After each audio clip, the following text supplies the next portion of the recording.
Olá, senhoras e senhores! Meu nome é Júlio César Santos, sou professor de Geografia e Atualidades e hoje é um grande prazer estarmos juntos aqui preparando para o concurso do Enem. E hoje eu tenho um convite muito especial a ser feito, um convite da Universidade Leonel Brizola, de você fazer parte da Universidade Leonel Brizola. De que maneira? Entrando no site, uma vez que são disponibilizadas aulas voltadas para a sua preparação para o Enem e também o aplicativo esse que vai te dar todas as condições necessárias à sua aprovação. E lembre-se que baixar o aplicativo ainda é de graça. Hoje, o que eu preparei para vocês? Preparei uma aula de blocos econômicos. Então, nós vamos começar a brincar com isso aqui, ó. Blocos econômicos. Na verdade, eu vou te dar uma ideia do que são esses blocos econômicos. O que são blocos econômicos? Vamos lembrar no final da Guerra Fria. Lembra quando a União Soviética entrou em decadência no ano de 1991? Ela entra em decadência e automaticamente acontece a vitória do capitalismo. Capitalismo esse que era liderado pelos Estados Unidos.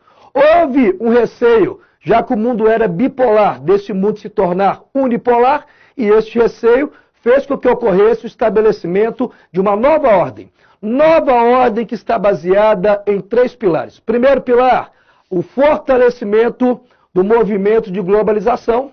Segundo pilar, a consolidação, e a palavra é essa mesmo, a consolidação dos blocos econômicos. E o terceiro pilar é o estabelecimento de um movimento baseado no neoliberalismo, a não intervenção do Estado da economia, a não ser em momentos de crise. Então hoje nós temos um papel aqui de estabelecermos o que são os blocos econômicos. Primeiro, vamos definir o que é um bloco econômico? Me acompanha aqui. Então, um bloco econômico é um acordo entre países, com qual objetivo? Com o objetivo de fortalecer as relações comerciais. Então, o objetivo dos blocos econômicos é fortalecer as relações comerciais. E como é que eu vou fortalecer essas relações comerciais? De uma maneira muito tranquila, através da eliminação ou redução das tarifas alfandegárias. Vamos lembrar o seguinte, imagine que eu estou viajando do Brasil para a Colômbia. Eu vou para a Colômbia. Quando eu entro na Colômbia, compro uma mercadoria na Colômbia e venho voltar para o Brasil. Quando eu volto para o Brasil, eu vou entrar tranquilamente com essa mercadoria? Claro que não. Por quê? Porque há um desejo de proteção do mercado nacional.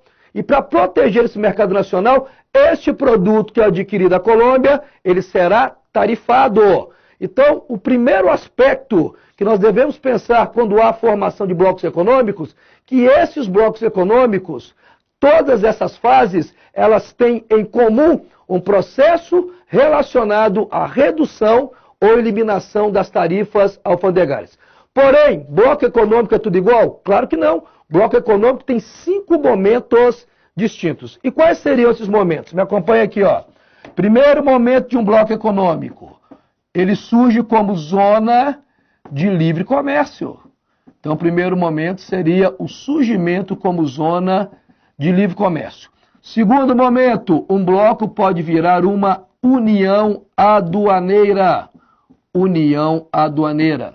Terceiro momento, um bloco pode se transformar em um mercado comum. Quarto momento, um bloco pode virar uma união monetária com a existência de uma moeda comum. E o quinto momento é o tempo que nós chamamos de união política. Então perceba o seguinte, quando eu estou dizendo a respeito de blocos econômicos são acordos entre países com o objetivo de fortalecer as relações comerciais.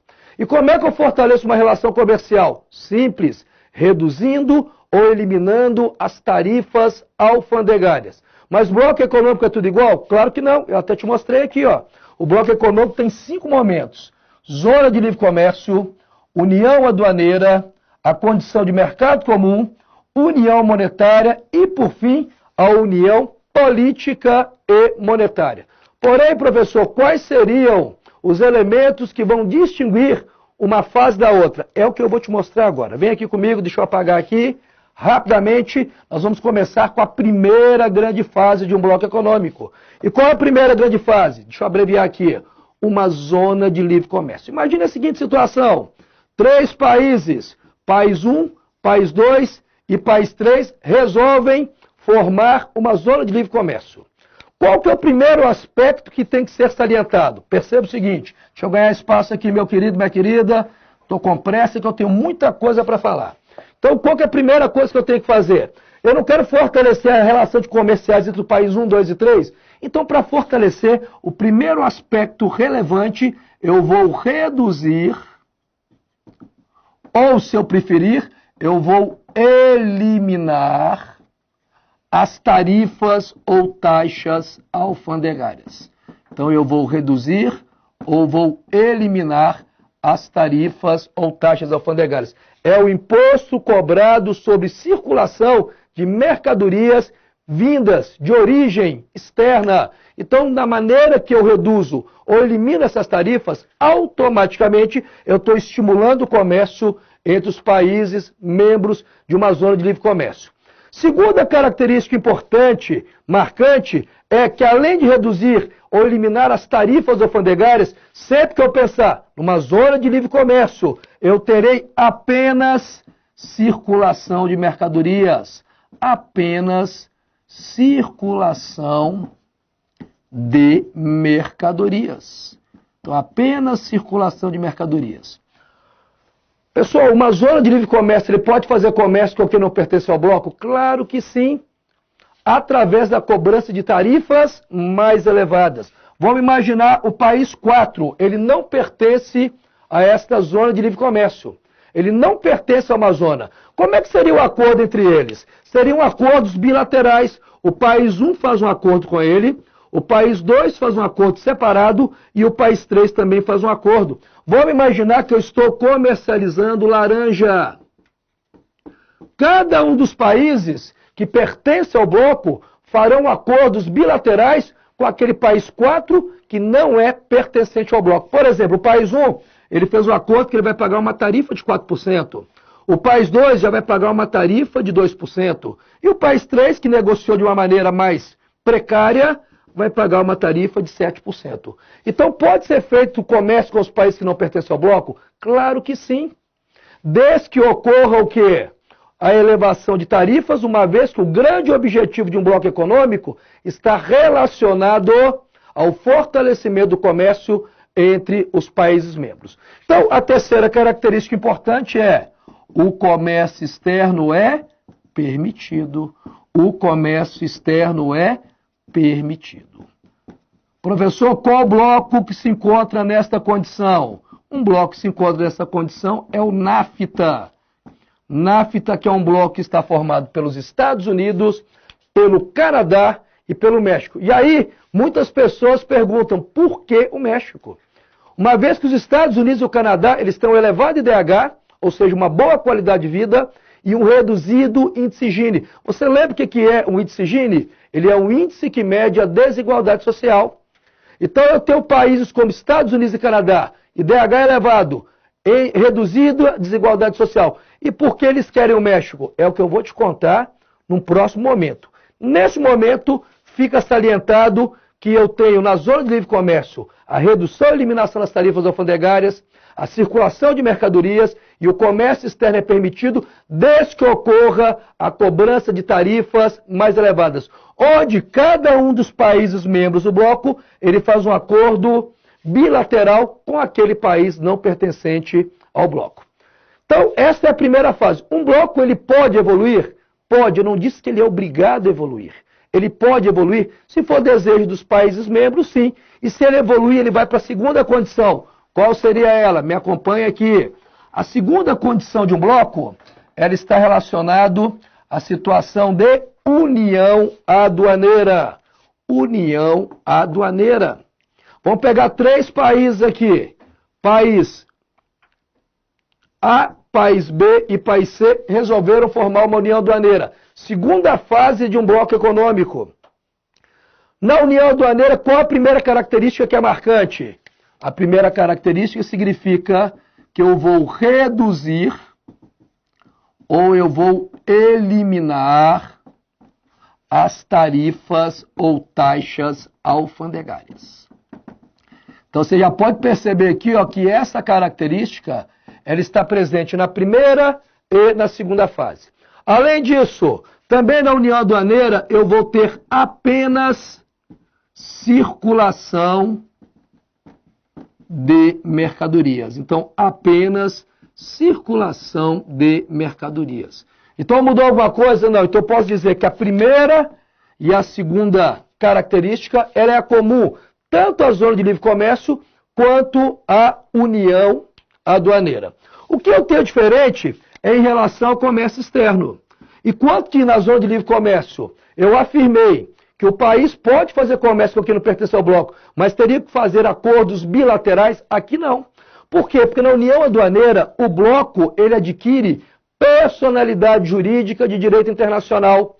Então o país A, o país B e o país C, eles vão se integrar e vão estabelecer o que, gente? Um acordo comercial com quem não pertence ao bloco. Antes eu fazia acordos bilaterais, agora não. É o bloco que vai fazer o acordo com países não pertencentes a ele. Por exemplo, estabeleceu o país A, B e C que no comércio de laranja, seja o país A, B ou C, eles vão cobrar apenas o quê? 3%. Então as tarifas com países não pertencentes ao bloco é uma tarifa padronizada, o que não acontecia na zona de livre comércio. Então podemos afirmar que a terceira característica diz que o mercado, melhor dizendo aqui, ó, que o comércio externo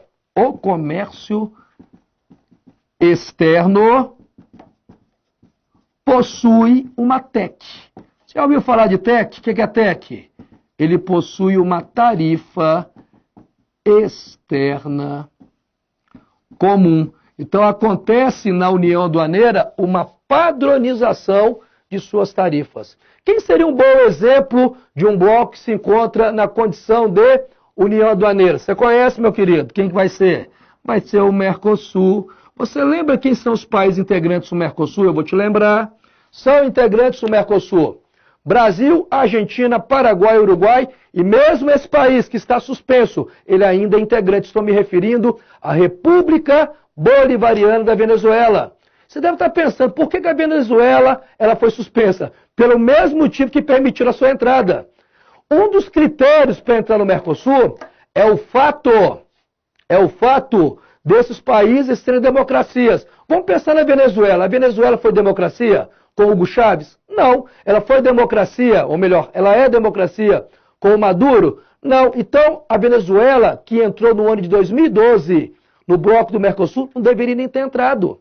Mas entrou. E o motivo que levou a sua suspensão é pelo fato da Venezuela não respeitar os direitos humanos. Ela nunca respeitou e permitiu a entrada. E agora, por uma conveniência política, porque a Venezuela iria assumir a presidência rotatória do Mercosul, é uma presidência de 6 em 6 meses, o chefe do executivo do país, ele assume essa presidência e é na ordem alfabética. Primeiro Argentina, Brasil, Paraguai, Uruguai. E quando ia chegar a Venezuela, o momento dela assumir, resolveram suspender, afirmando que ela não respeitava os direitos humanos. Nunca respeitou. Então a Venezuela nunca deveria ter entrado. Se entrou, ela deveria ter o direito de assumir a presidência rotativa do Mercosul. Mas atualmente, em pleno ano de 2019, a Venezuela atravessa uma crise sem precedentes, porque a Venezuela é muito dependente do petróleo.